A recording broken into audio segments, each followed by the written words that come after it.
There was a story of a man who, it was said about him, that itself is Lashon Hara.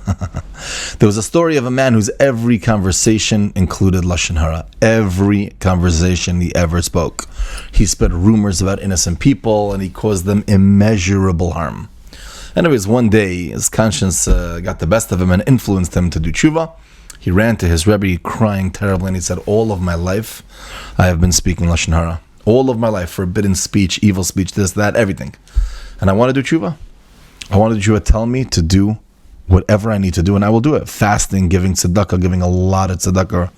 The Rebbe's like, yeah, how much tzedakah we dogging? Yeah, fasting, davening, tzedakah, whatever you need. And the Rebbe said, okay.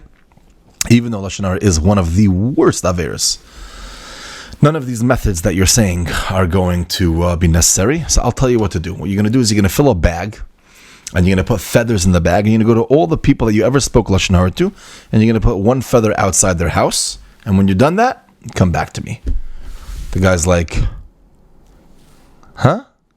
I could just give you tzedakah. I'll give the shul tzedakah. He's like, no, that's what you're going to do. Okay, he couldn't fathom how this procedure was going to work, but he goes, he gets a bag of feathers, puts it in front of every house that he remembered that he spoke Lashon about that person. Anyways, he comes back to the Rebbe and he says, Rebbe, I did what you said. I did what you said, now what?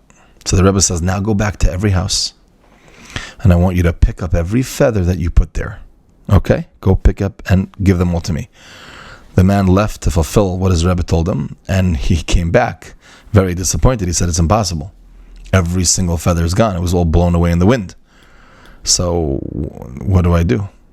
And the Rebbe said, that's what I want to teach you.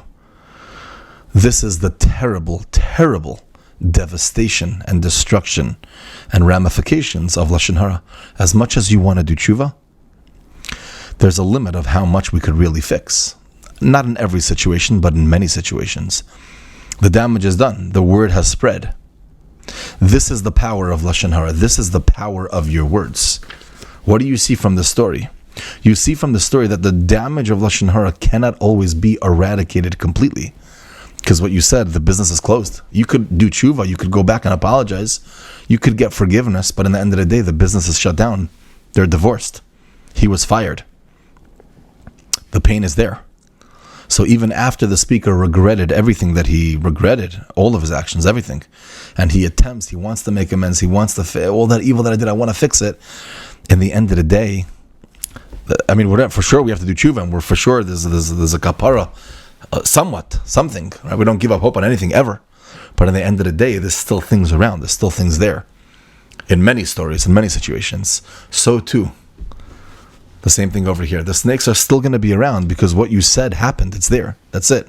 You complained about the money. You said against Hashem. You said against Moshe Rabbeinu.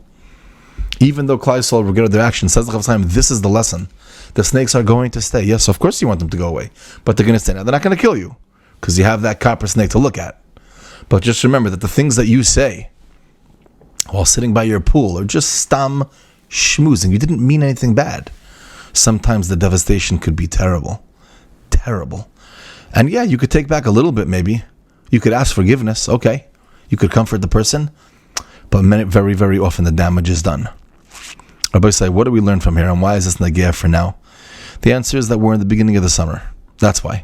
And it's pashut. We need to know the magnitude of responsibility that we have every time we open our mouths. And we're all going to be talking over the next few months. Because that's just what we do in the summers. This counselor, this thing, this Rebbe, this student, this camper, this camp, this food, this bungalow, that bungalow, they're new, they're coming, who's leaving? There's so much to talk about. A complaint, criticism, stam hacking for no reason other than we're by the pool. I'm saying we're sitting here all day for hours, so what else should we do?